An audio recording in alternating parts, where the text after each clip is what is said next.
Hello again. Today I wanted to review a movie that kind of holds a special place in my heart. It was made in 1986 and it is called Neon Maniacs. A lot of people haven't heard of this movie before, and it's understandable that they haven't because it's one of those sort of lesser known um, 80s horror movies that didn't really get a lot of exposure, I think, in the 80s or even throughout probably a lot of the 90s. Now, I think that I originally saw this movie when I don't know the exact age that I was, but it was just one of those movies that I saw when I was younger, and for some reason I found something really appealing about it at the time, and it just sort of stuck with me. And as I remember it, what happened with this is that again, I liked the movie when I saw it originally, and then I sort of forgot about it. And then I think I saw it like on late night on Sci-Fi Channel or uh, one of the horror sci-fi channels back in the day. Anyway, I saw it then, and then I forgot about it for a long period of time. And then I started thinking about it. Like, I had these images in my head about scenes in the movie which I couldn't quite put my finger on. And so I eventually found out what it was, and I found out the title and everything. And of course, I got the DVD, and the rest is history. Right? Yeah. So basically, I rewatched this, and I still really, really like this movie. I mean, it's bad, but um, it's very entertaining to me.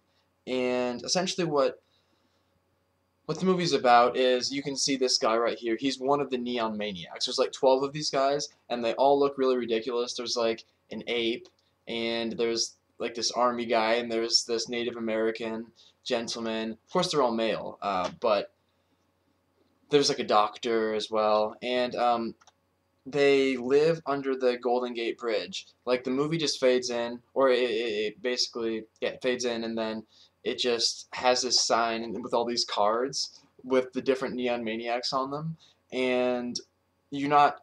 They don't tell you why the Neon Maniacs are there, and you never get an explanation. They're just there. And what happens is they basically come out at night from under the bridge, and then they just hunt and kill people without really any explanation. I guess that's just what Neon Maniacs do.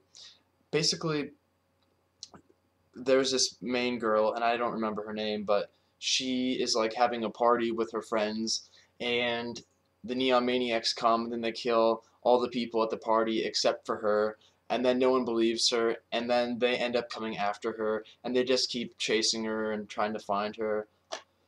She meets this other guy, and then there's this other kind of supporting girl. She's supposed to be like this kid, but she actually looks like she's, like 20 years old. And so that's kind of funny as well.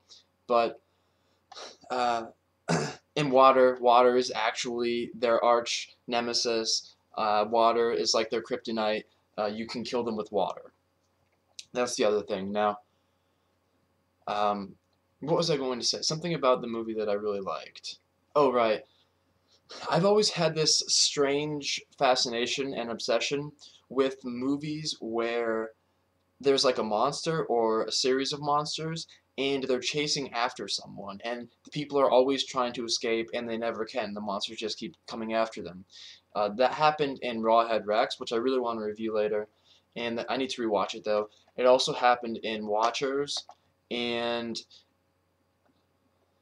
to some extent, I mean, it happened with the Friday the 13th movies, but I don't really find them that appealing. And I think it has something to do with the fact that Jason isn't really a creature through a lot of the series. He's human, so it's something about there being a creature and just these monsters that come after people. I don't know what it is, but I really enjoy it. But anyway, I really like this movie.